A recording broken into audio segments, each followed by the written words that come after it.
Votre compagnie est basée sur l'import-export ou seulement sur l'import? C'est une bonne question. On fait surtout sur l'import, mais on fait un peu les deux en fait. Pratiquement toute notre activité, 90%, c'est même plus, on importe. On importe des produits donc français, mais pas seulement. Enfin beaucoup, 80% sont des produits français. Mais on travaille aussi avec le Canada un petit peu, avec l'Espagne, l'Italie. Mais on exporte un petit peu vers Hong Kong, un petit peu, parce qu'on a une société à Hong Kong aussi. Voilà. Donc et à Hong Kong, on exporte de Hong Kong vers Taïwan. Donc on fait un petit peu les deux. Mais on n'exporte pas, on ne produit pas de produits, on n'exporte pas des produits, par exemple en France ou au Japon. Non, non. Pas encore.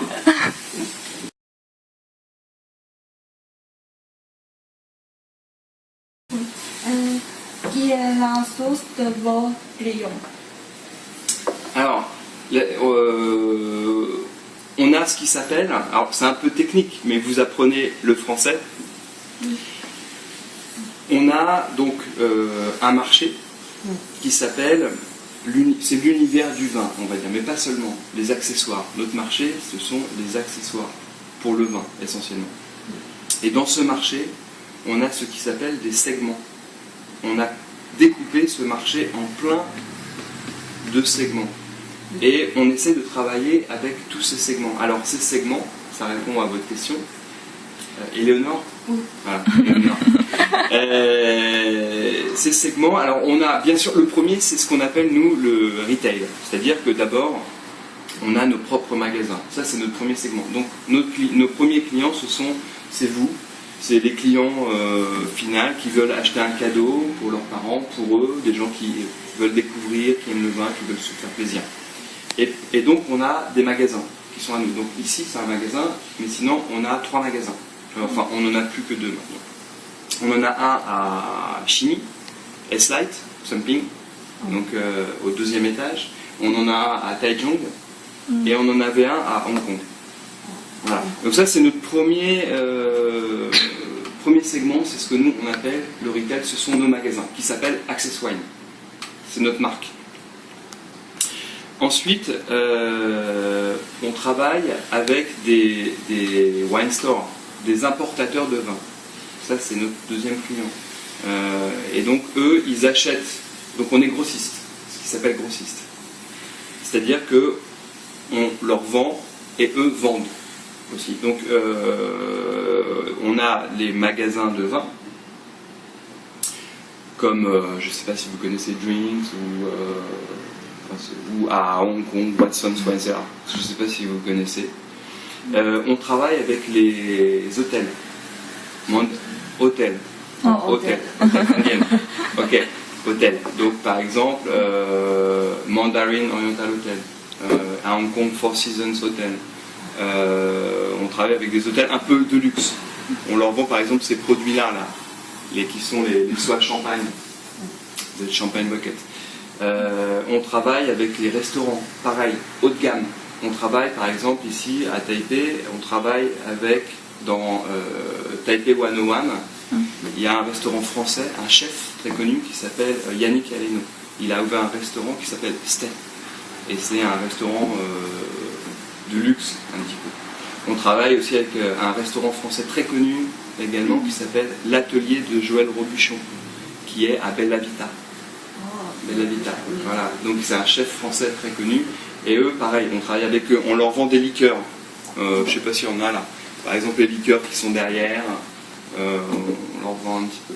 Donc ça, l'hôtellerie, les restaurants. Après, les marchands de vin. On travaille aussi avec les supermarchés. Par exemple, City Super. On travaille avec City Super. On travaille avec Jason's Night Markets à Taïwan et à Hong Kong. On travaille avec qui d'autre? Qu'est-ce qu'on a? Les magasins d'art de la table. Art de la table. Je sais pas, vous comprenez art de la table? Tableware. Tableware. Donc les gens qui vendent des assiettes, des bols, des couteaux, des fourchettes, des appareils pour faire la cuisine. Donc on travaille ici à Taïwan avec plusieurs magasins qui vendent ça. Donc ils vendent des verres, des assiettes, des verres. Et eux, ils achètent nos cadeaux, l'atelier du vin par exemple, pour leurs clients. On a travaillé avec des bars, des boîtes de nuit aussi, nightclub. Par exemple, vous connaissez Barcode, Room 18, le groupe, on travaille avec Marquis.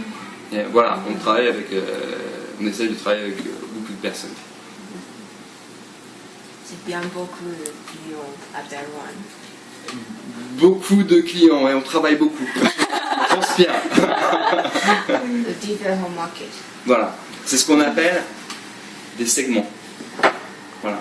On a, nous, un marché dans lequel on a des segments, à chaque fois des petits bouts. On a découpé. Voilà, c'est ça qu'on appelle un segment.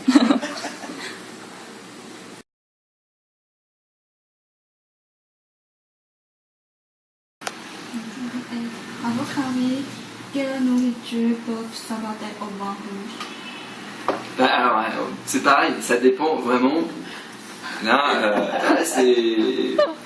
Je pense que toute une vie entière, même si je vis jusqu'à 90 ans, j'espère, peut-être plus, on verra, n'est pas suffisante pour savoir qu'est-ce qui est le plus adapté à tel type de vin. Pourquoi? Parce que les goûts changent, la cuisine change et on trouve toujours des nouveaux arômes et comment on appelle ça, des nouveaux mariages entre la nourriture et le vin. Mais par contre, c'est très important parce qu'en France, les Français, en réalité, on ne boit pas beaucoup de vin rouge sans manger.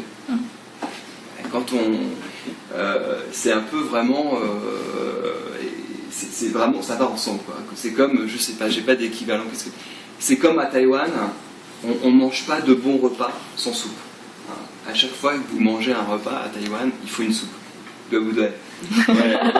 Et ben, en France, voilà, un bon repas, il y a du bon vin rouge. Donc on ne boit pas beaucoup de vin rouge comme ça sans manger. Et je sais qu'à Taïwan, à Hong Kong ou dans d'autres pays du monde, même en Angleterre, aux États-Unis, c'est souvent, ils aiment bien boire du vin rouge sans manger. Et ils apprennent, ils essayent d'apprendre à marier le vin rouge avec la nourriture. Mais voilà, en France, on ne réfléchit même pas à ça. C'est dans notre sang, c'est dans nos veines.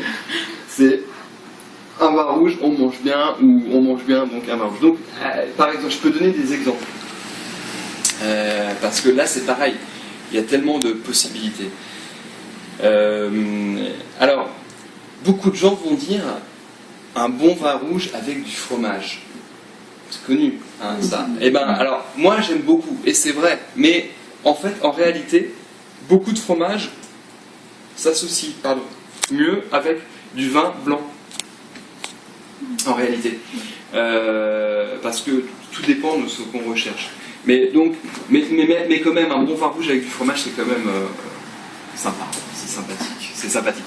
Sinon, on peut avoir... qu'est-ce que je peux vous donner comme exemple? On a toujours des bons Bordeaux avec un bon morceau de côte de bœuf bien grillé. Côte de bœuf, vous connaissez? Côte de bœuf. Côte de bœuf, c'est comme un gros steak. C'est du bœuf, de la viande rouge, mais c'est très gros avec l'os. C'est fantastique. Qu'est-ce qu'il y a d'autre? À Taïwan, par exemple, je sais que on a fait quelque chose de sympa. On a cuisiné un yolomien avec du vin rouge. Très bon, excellent, très très bon.